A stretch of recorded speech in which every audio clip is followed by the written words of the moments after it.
longing for the beach Billionaire Daddy novel square. From where I was standing, I could make out a double staircase leading to an upper deck with a circular swimming pool large enough to land a helicopter in. Men and women in matching black and white uniforms paced the decks, preparing the ship to leave the marina. When Lauren had invited me, I had no idea the vacation would be so extravagant. If I had known, I would have packed something nicer than my department store shorts and tank tops. Truthfully, I didn't own anything that wouldn't make me feel undressed on a yacht that likely cost more than a private island. Wow, I said to myself. What was that, miss? Is there something I can help you with? The driver asked me. Oh, sorry, no, I'm fine. Thank you, though, I answered sheepishly. Don't worry about your bags, miss. Someone from the ship will be down shortly to get them and take them to your room. Lauren had sent a Cadillac to the airport to bring me to the private dock her father owned. I appreciated the gesture more than she knew because even though I accepted her vacation invitation, I was on a very tight budget. Splurging for a taxi from the airport to the Florida coast would have left me choosing between buying textbooks or food when my next semester started. This vacation marked the beginning of a massive change in my life. After graduating with my master's degree from NYU, I got accepted into Harvard Law School. I would be moving out of New York City at the end of the summer and getting a new start. I worked at a hole-in-the-wall bar to pay my tuition and barely scraped together rent each month from my tips. I lived in a one-bedroom apartment I shared with my two roommates, Lynn and Aubrey. Not renewing my lease on that dilapidated and overpriced apartment was a fantastic feeling, second only to finally getting to quit my job. After all of the excitement of opening my acceptance letter from Harvard, I noticed a shift in the one person I thought would remain my constant through all of the change. That person was Todd, my boyfriend of 2 years. He dumped me with no explanation the night before graduation. So when I received a text from Lauren inviting me on a vacation, I accepted without hesitation. I was still hurting from the breakup and wanting to be anywhere other than New York. Lauren always knew how to have fun, and I really needed a vacation where I could relax, drink, and forget about Todd. Miss Shelby, a woman in a white polo and black knee-length skirt asked me. Yes, that's me, I answered. If you will follow me. Miss Lauren is waiting for you. Of course, I said with a small smile. It was typical that Lauren would send someone to get me rather than meet me at the dock herself, but I ignored it. I was on a once-in-a-lifetime vacation, and I was going to enjoy every minute of it. As we reached the deck with the swimming pool, I heard a high-pitched, "Shelby." And I instantly remembered why Lauren and I were friends. She had a way of making you feel special. Lauren was lounging on a deck chair in a glamorous white bikini with a blue chiffon kimono. As she stood to greet me, I was surprised she was wearing high heels. I thought women only did that on the runway or maybe in certain kinds of movies. Lauren, it is so good to see you. You look amazing, by the way. I was not surprised to see that Lauren already had a pink fruity drink in her hand. Oh, thanks. Daddy bought me a new yacht wardrobe while we were in Paris. Isn't this bikini just to die for? She asked. It really is. I smiled with my response. You look cute too. You've always dressed like you were in a Gap advertisement. My smile almost faltered, but I caught it before Lauren noticed. I had almost forgotten how Lauren could make you feel special one moment and 2 feet tall the next. The yacht is gorgeous. I had no idea what to expect. I've never been on a boat like this before. I admitted while brushing off Lauren's previous comment. I figured this would be a big treat for you. It's a shame most of my other friends have a fashion show in London. Anyway, I am glad you could make it. I am glad I could make it too, I said, still trying to maintain my smile. Lauren snapped her fingers at a young man cleaning the pool while wearing a uniform that indicated he was part of the yacht's staff. He immediately stopped what he was doing, brought over a second pink drink, and handed it to me. Thank you so much, I said to him with a sympathetic smile. I took a small sip and was sure I would be having many more of these. It was delicious. The pineapple juice perfectly complemented the rum. Good, right? It's a Caribbean rum punch, Lauren said, clearly watching the enjoyment on my face. It's really good. I've made these for customers before, but I haven't had the chance to try one. Oh, you still work at that little dive bar? Lauren said, but she was clearly uninterested and did not intend to wait for my answer. You are going to love the yacht, Shelby, she continued without skipping a beat. Daddy bought it last year. It is much better than his old one. You and I will be on the second floor, right off this deck, with the pool. Daddy is on the third floor in the main suite. He has a whole deck to himself, but each of our rooms has its own balcony. I had not had a room to myself in 6 years. In my apartment, all three of us shared one bedroom because we couldn't possibly afford anything bigger. The thought of a room and a balcony all to myself felt almost too good to be true. That sounds amazing, Lauren. I cannot begin to thank you enough for inviting me. You have no idea how badly I needed this. I just went through the worst break. Lauren cut me off before I could finish. Daddy keeps to himself. He says he has work to do or something like that. So most of the time, we will have the ship to ourselves. It is going to be the biggest party. Daddy even hired a DJ as part of the staff after I begged him. Who is us? I asked, wondering how many people Lauren had invited. You, me, my boyfriend, and a few other friends. Everyone else will be coming a bit later. They are taking Megan's private jet, so they will get in just before we embark. Part of me was nervous to meet the rest of Lauren's friends. People who had their own private jets were not my usual crowd. However, I felt a bit relieved that there would be other people to entertain Lauren, so I could find some time for myself to relax. Lauren was the type of person that could party for hours on end. She always had to go to one more party, one more bar, or one more club before calling it a night. Maybe don't mention to the others that you could only afford to fly commercial. If you do, at least lie and say you flew first class. I didn't know you had a boyfriend, Lauren, I said, purposely trying to change the subject. How long have you been seeing him? Lauren must have changed more than I realized, because in the past she never would have settled for one man. She was blonde, curvy in all the right places, and gorgeous. Lauren knew this and flaunted it. She had a line of guys wanting to date her and she liked it that way. We have been seeing each other for 4 months now. He is absolutely amazing, Shelby. You are going to love him. Plus he is super hot. She gushed. Well, I can't wait to meet him, I said with a bit of a laugh. You will soon. He just went to our rooms to get his sunglasses. Oh, here he comes now, Lauren said with a huge smile lighting up her face.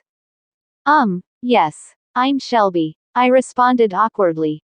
At first, I didn't understand why Todd would act like he didn't know me, but then a lump formed in my throat.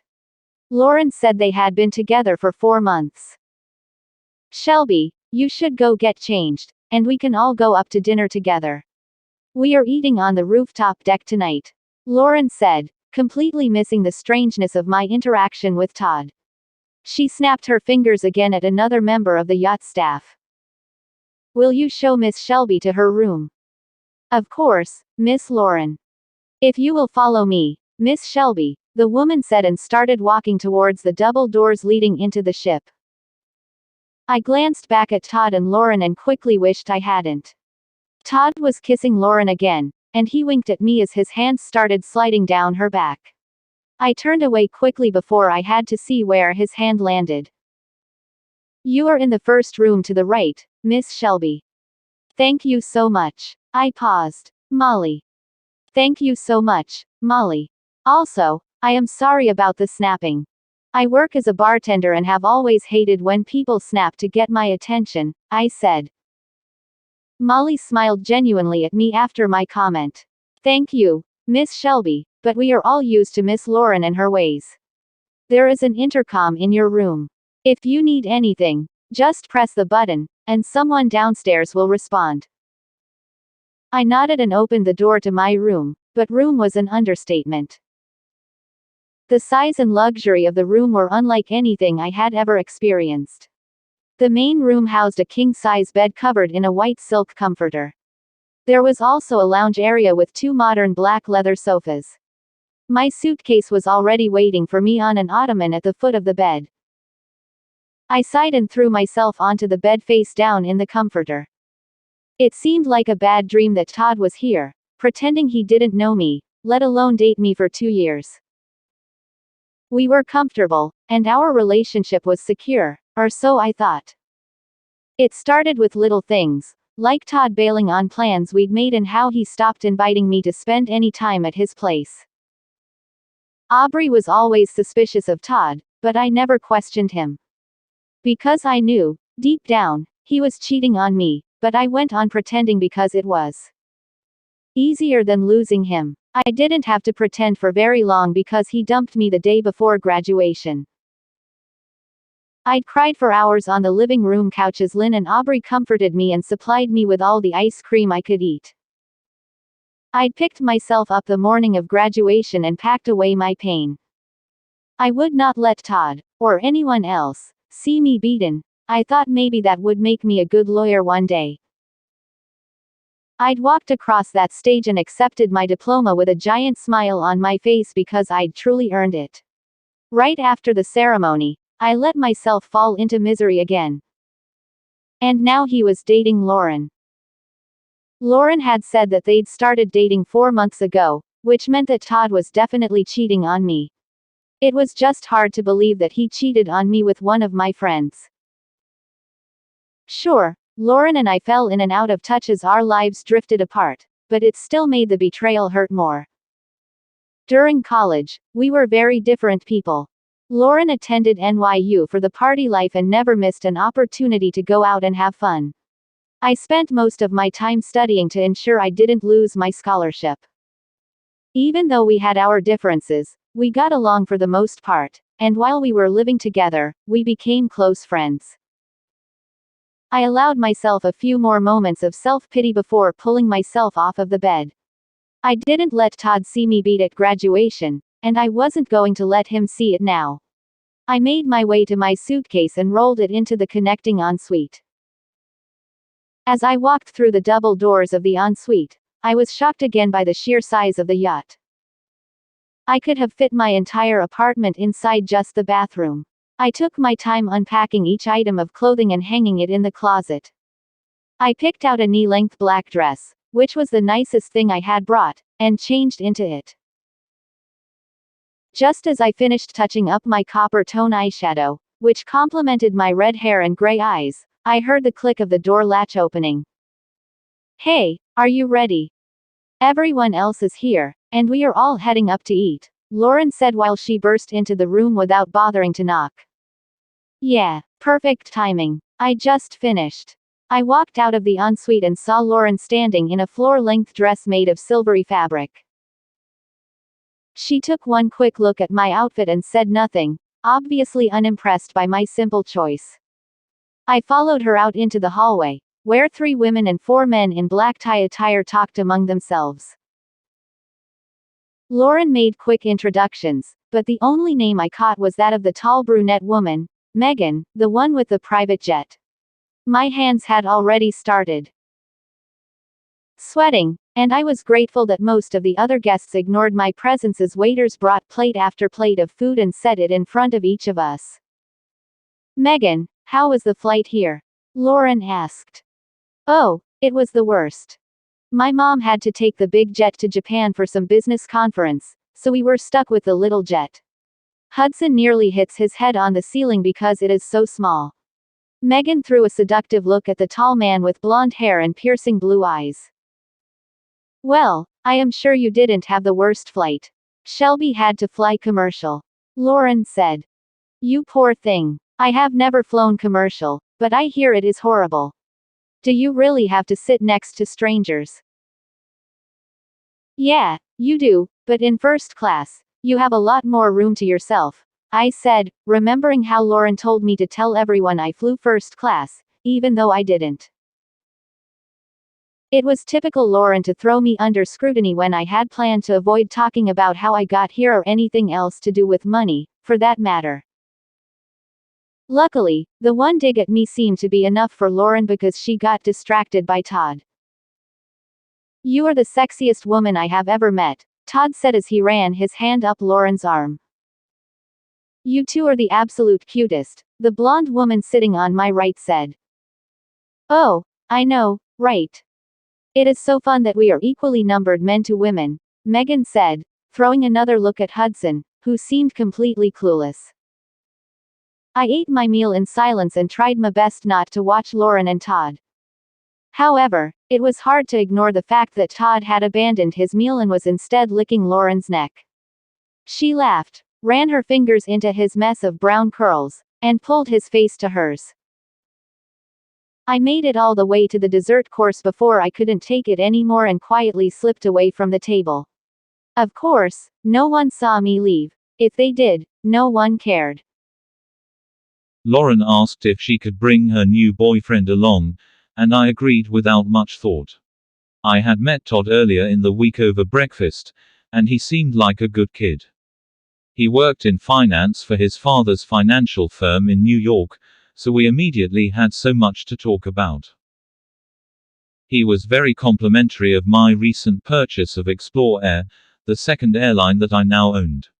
It truly was a good purchase, and I had big plans for expansion. I was impressed that Lauren had picked someone who was putting down roots, and he seemed like a stable choice. Lauren had never introduced me to a boyfriend before, so I was taking their relationship seriously.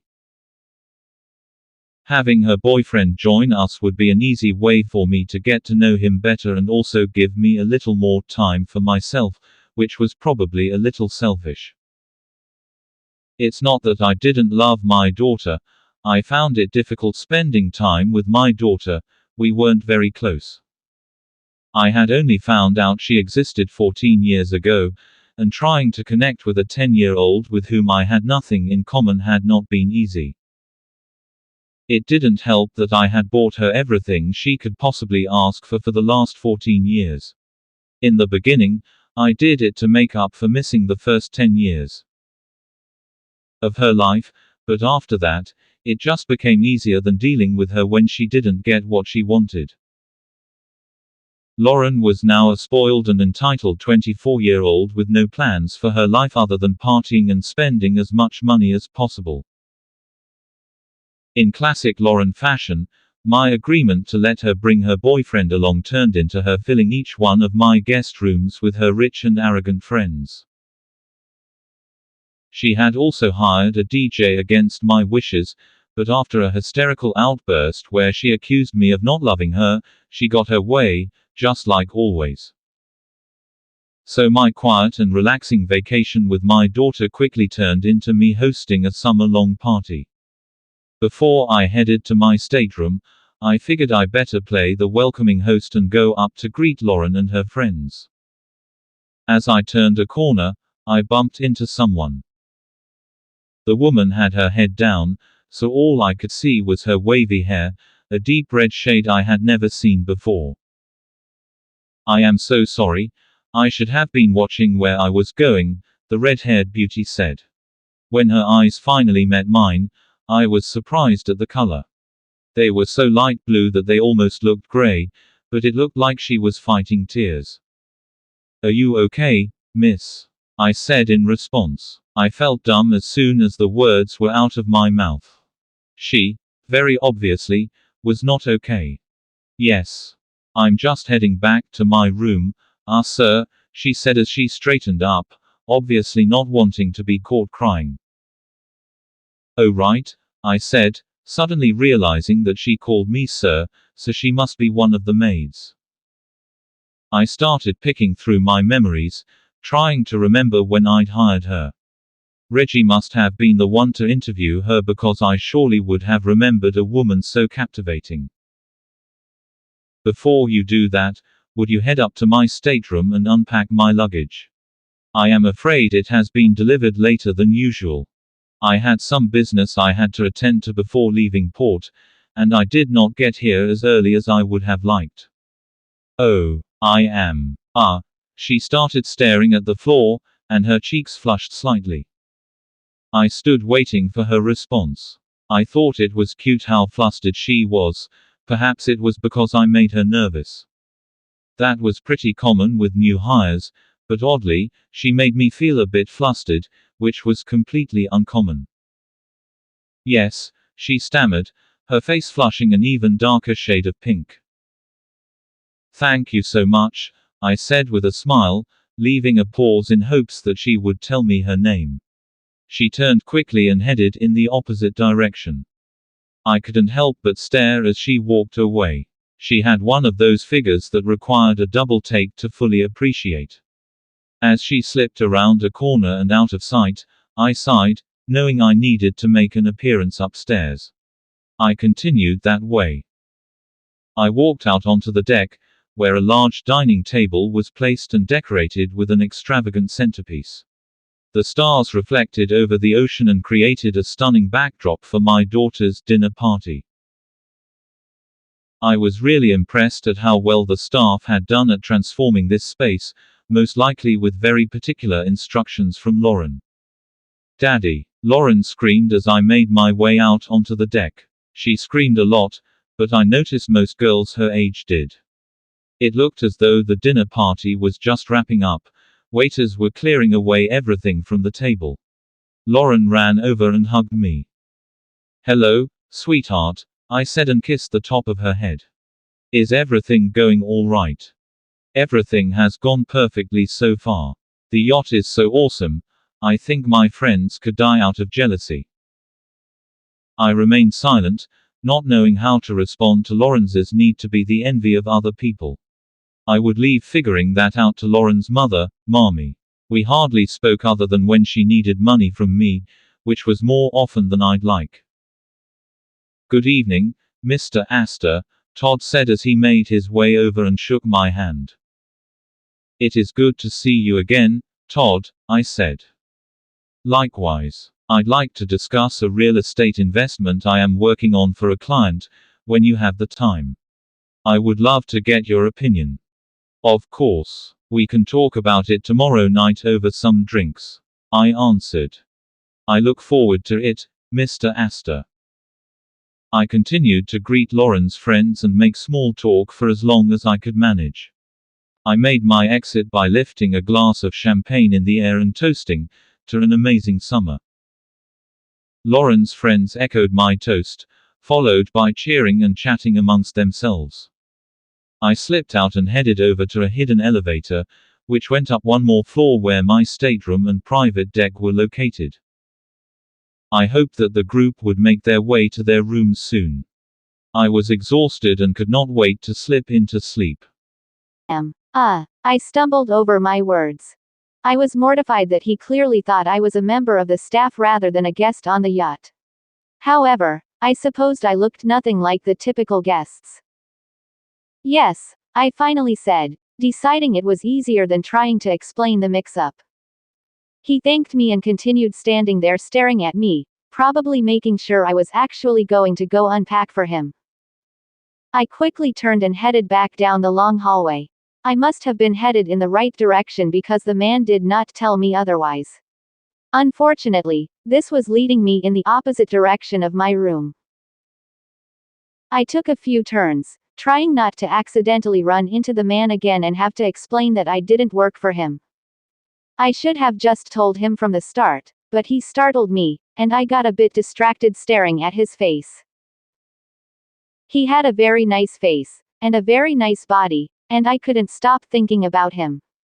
It wasn't too long before I was completely turned around. The ship was so outlandishly large. Exhausted and embarrassed, I found a small alcove off of the main hallway, leaned my back against the wall, and slid to the floor. I just needed a minute to myself to get control of my emotions, but a door opened next to me and cut that time short. I jumped to my feet and smoothed my hands over my simple dress. "Hello, I don't think we've met," the man said.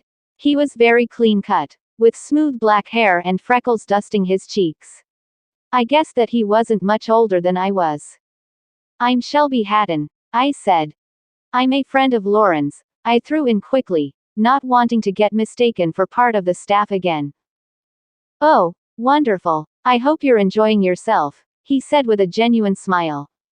I felt at ease in his presence, happy to have finally found someone who wasn't already judging me. I am, but I may need some help. I ran into someone down the hall, who mistook me for one of the maids and asked me to unpack for him. I don't want anyone to get into trouble if it doesn't get done, I said, slightly embarrassed. Can you help me? Oh, I'm so sorry that happened to you. Do you know who it was? It was a man wearing a very nice suit. But that probably doesn't narrow it down much. Not exactly, he said with a sympathetic grin. He was tall with dark brown hair that perfectly complemented his sea-green eyes. He had a concrete jaw that was peppered with stubble. His voice was deep, and he smelled like sandalwood, I said, picturing the man in my head. After a few moments, I realized I'd said way too much. If I could have jumped off the railing and into the ocean, I would have. That is Mr. Astor, he said quickly, saving me from further embarrassment.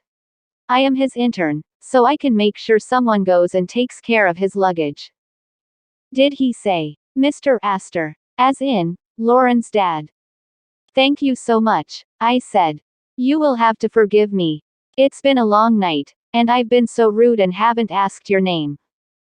You can call me Reggie. Well, thank you so much, Reggie. Can I ask you for one more favor? Of course, Reggie said with his signature smile. I got a little turned around after leaving the dinner party upstairs, and I'm not sure how to get back to my room. It would be my pleasure to escort you back to your stateroom, Miss Hatton, he said and offered me his arm. Thank you so much, but please just call me Shelby, I said as I took his arm, absolutely delighted by the gesture. Reggie was leading the way back to my room when he said, Please don't hold it against Mr. Astor for mistaking you for part of the staff. He has been under a lot of stress lately and passed the hiring off to me. Since you weren't at the dinner party, it's likely he just figured that you were a new hire. He really is a kind person and would have never intentionally offended you. He didn't offend me. I know I don't fit with Lauren's other friends, so it was an easy mistake to make. I could have straightened everything out, but I was a little distracted by some personal issues. Do you need to vent? Reggie asked innocently. It's just that I went through a really difficult breakup, and I hoped this trip would help me get my mind off of him. It hasn't worked out that way, I said, trying to remain as vague as possible. I'm very sorry. Was it a long relationship? 3 years. Ouch. Well, just give it a bit more time. With what Miss Lauren has scheduled, I'm sure you will have plenty of distractions to keep your mind off of things. I laughed. I'm sure you're right. There is never a dull moment with Lauren around. Just as our conversation wrapped up, we reached my door. I was so relieved to be back in my room that I could have hugged Reggie. I felt like I could talk to him about anything, and it helped me to feel as though there was at least one person on this ship who had not immediately judged me. Thank you so much for all of your help, Reggie. I don't know what I would have done had I not run into you. I'm here to help anytime. That goes for all of the staff on the yacht. If you need anything at all, just ask. I nodded as Reggie walked away, and I slipped into my room. I headed straight to the bathroom for the giant tub I'd discovered earlier. I had never been so in need of washing away the events of a day before. I soaked for almost an hour when the water started getting cold, and I reluctantly pulled myself out and wrapped myself in a fluffy bath towel. I changed into my pajamas, a pair of gray shorts, and a Harvard t-shirt. My grandfather sent me the t-shirt as soon as I told him I'd been accepted. He was so proud. I pulled out my phone to send him a quick text telling him that I was okay. I should have sent it as soon as I arrived, but I had forgotten in the chaos of seeing Todd with his arm around Lauren's waist. I typed out a quick message reading, "Hi Gramps. I made it safe. I will keep you updated. Love you." When I went to hit send, I realized I had no service. So not only would I not be able to contact my grandpa, but I couldn't update Lynn and Aubrey about this horrible situation I was in. I sighed in defeat and tossed my phone onto the bed. Instead of talking with my friends, I used the intercom system in my room to call down for a cup of chamomile tea. I was shocked at how quickly there was a knock at my door. I took the tray and made my way out onto my private balcony. The balcony was large enough to fit a lounge chair and a small breakfast table. I quickly made plans to put that to use in the morning. It would be amazing to sip my coffee and listen to the sound of the ocean. I took a seat on the lounge chair and placed my tray in front of me. A tiny teapot and matching cup was accompanied by a small plate of macaron cookies. I poured myself a cup of tea and bit into one of the pink, dainty cookies.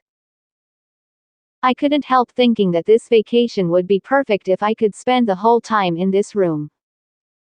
Unfortunately, I would have to come out eventually and face Todd.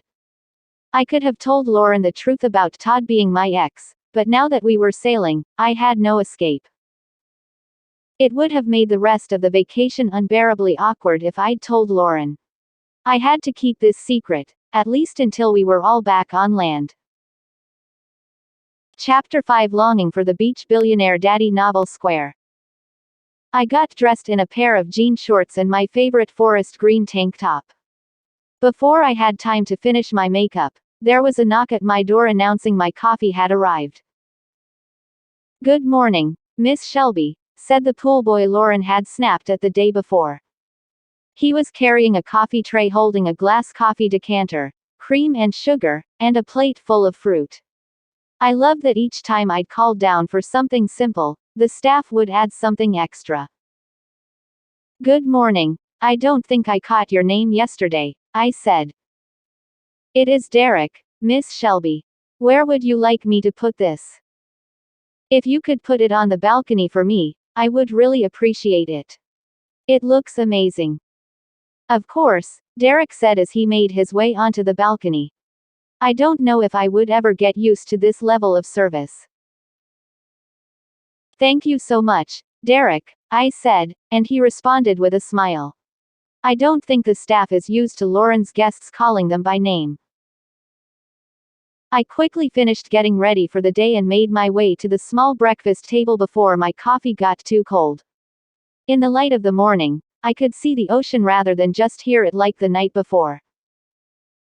I watched the water closely as I took my time sipping my coffee and enjoying the sweetest fruits I had ever tasted. I hoped, at some point on the trip, I would be able to catch a glimpse of a dolphin. I had always thought they were beautiful creatures. 5 minutes before 10 o'clock, I accepted my fate, slipped on my sandals, and made my way out to the pool deck. Smaller tables were set up around the pool, each only allowing 2 to 4 occupants.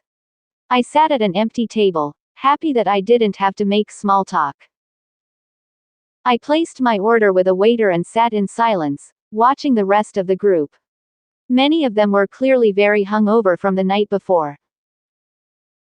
The blonde, Hudson, had his head resting on the table, not responding to Megan, who was talking to him nonstop. A girl with short black hair sat next to them, carefully working on an omelet, shooting dirty looks at Megan, who must have been talking too loudly. The group must have stayed at the dinner party drinking until the early hours of the morning. I was happy I was able to slip away, even though I had that awkward run-in with Mr. Astor. My night ended up a lot better once I was alone in my room. As soon as my mango mimosa was set on the table, the chair next to me was pulled out. I looked up and was surprised to see Todd sitting next to me.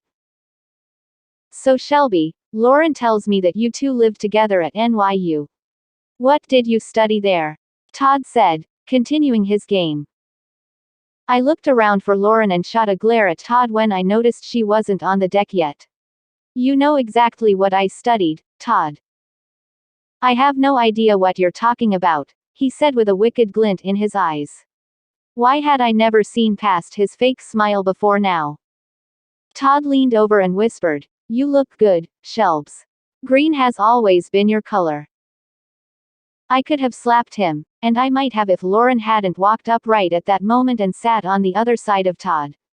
She looked flawless, like always, in a perfectly fitted sundress. "Shelby, you really missed out on a great party last night. Adrian nearly fell into the pool in her dress," Lauren said. "Wow, it really does sound like I missed out.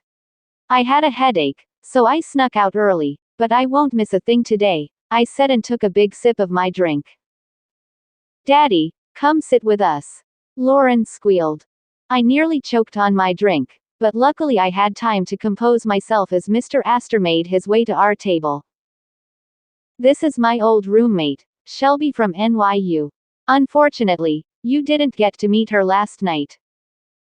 "Nice to meet you, Shelby," Mr. Astor said with a smirk sneaking onto his lips. He raised one eyebrow playfully. "I hope everything and everyone on the ship has been to your liking." "Everything has been wonderful, thank you," I said. I wished I could hide under the table instead. I knew my cheeks were probably turning an unbecoming shade of pink. "Mr. Astor, what do you think of the new design of aircraft that Air just revealed?" Todd said, breaking Mr. Astor's eye contact with me. I looked over at Todd and realized that he had witnessed the strange moment between us.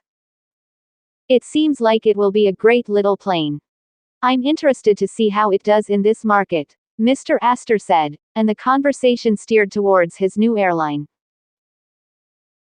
Of course, I knew that Mr. Astor was wealthy, but as breakfast continued, I quickly realized that his kind of wealth was more than I could even imagine. I tried not to look impressed as Mr. Astor talked because I kept catching the look Todd was giving me out of the corner of my eye. Even in front of Lauren, he couldn't control himself. It was hard not to look impressed by Lauren's father. Not only was he wealthy, but he was extremely attractive. I could have watched the way his lips moved all morning. Lauren would catch me making googly eyes at her father if I didn't get myself out of there. I scanned the deck for an escape route when I noticed Reggie sitting alone at one of the tables. I slid my chair back and stood as casually as I could manage while saying "excuse me" to the table. I quickly took a seat next to him, and he looked up from his breakfast. "Hey, Reggie, can I ask you for a huge favor?" "Of course. What do you need?" he asked. "Is there somewhere quiet the rest of the guests don't know about?" "I know the perfect place." Reggie smiled and quickly gave me directions. I stood, ready to go to this secret spot before anyone noticed I was gone. "Shelby." I turned to find Lauren walking over to me. "We're all heading to the sauna." "That sounds great, Lauren. I'll just head back to my room and change into my bikini. Meet you there." It was the perfect excuse to break away from the group for long enough to disappear. Lauren smiled and linked arms with me. "I'm headed that way too. When you're done, the sauna is on B deck towards the front of the ship." I went into my room and changed into a navy blue bikini. I threw my shorts back on over the bottoms and grabbed a book out of my luggage. I made my way quickly out of my room to be sure I didn't run into Lauren. I was careful to avoid the sauna, and I made my way to the very back of the ship. Just as Reggie said, I went into the dining room and out onto the balcony. The balcony wrapped around to a hidden deck with 2 lounge chairs. On the table, between the 2 chairs was a pitcher full of lemonade and a couple of glasses. Reggie must have had someone bring it there for me. I made myself comfortable and tried to read the book I'd brought with me, but at the back of the boat, the sound of the waves was so much louder. I had a hard time keeping my eyes open, so I set the book down on my chest and let the sun warm my face. Just as I was drifting to sleep, a shadow blocked the sun from my face. "It looks like you found my hiding place. You must have had the same idea," a deep voice said, and I opened my eyes. "Mr. Astor." I sat up, fully awake.